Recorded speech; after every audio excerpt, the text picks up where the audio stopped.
Psychology କହିଥାଏ ଆପଣଙ୍କ ସ୍ତ୍ରୀ ପରପୁରୁଷ ସହିତ ସେକ୍ସ କରୁଥିଲେ 100% ରାତିରେ ଶୋଇବା ସମୟରେ ଏହି ଗୋଟିଏ ପ୍ରଶ୍ନ ଆପଣଙ୍କୁ ନିଶ୍ଚୟ ପଚାରିଥାନ୍ତି। ଯଦି ଆପଣ କୌଣସି କାମରେ ବାହାରେ ରହୁଛନ୍ତି ଓ ଆପଣଙ୍କ ସ୍ତ୍ରୀର ଆଉ କାହା ସହିତ ସମ୍ପର୍କ ରହିଛି, ତେବେ ଘରକୁ ଆସିବାର କିଛି ଦିନ ପରେ ଆପଣଙ୍କ ଯିବାର ଟିକିଏ ଡେରି ହେଲେ ସ୍ତ୍ରୀ ଏହି ପ୍ରଶ୍ନ ଆପଣଙ୍କୁ ବାର ବାର ନିଶ୍ଚୟ ପଚାରିଥାନ୍ତି, ତୁମେ କେଉଁଦିନ ଯିବ କି? ଯଦି ଏହି ପ୍ରଶ୍ନ ବାରମ୍ବାର ପଚାରିଥାନ୍ତି, ତେବେ କଥାରେ କିଛି ନା କିଛି କାରଣ ଅଛି ବୋଲି ବୁଝି ଯାଆନ୍ତୁ। ସାଇକୋଲୋଜି କହିଥାଏ ଯେଉଁ ମହିଳା ପ୍ରତିଦିନ ଗୋଟେ ଥର ସେଉ ଖାଇଥାଏ, ତେବେ ତାଙ୍କ ଜୀବନରେ ସେକ୍ସ ଗୁଣବତ୍ତା ଅଧିକ ହୋଇଥାଏ। ତା ସହିତ ବହୁତ ଆକର୍ଷଣୀୟ ଦେଖାଯାଇଥାନ୍ତି।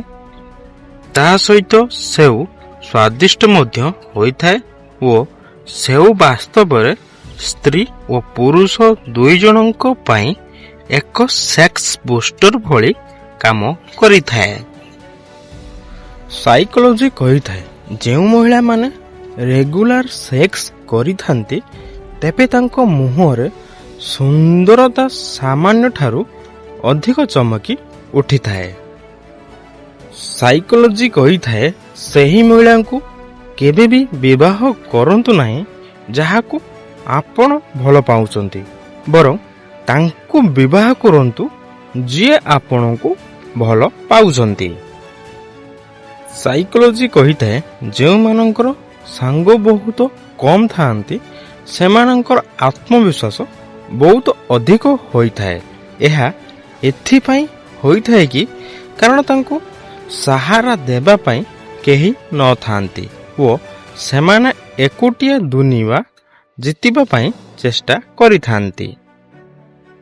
ସାଇକୋଲୋଜି କହିଥାଏ ଯଦି ମହିଳାମାନଙ୍କର ଦଦିକୁ ଧରୁଛନ୍ତି, ତେବେ ମହିଳା ଆପଣଙ୍କର ଗୋଲାମ ହୋଇଯିବେ।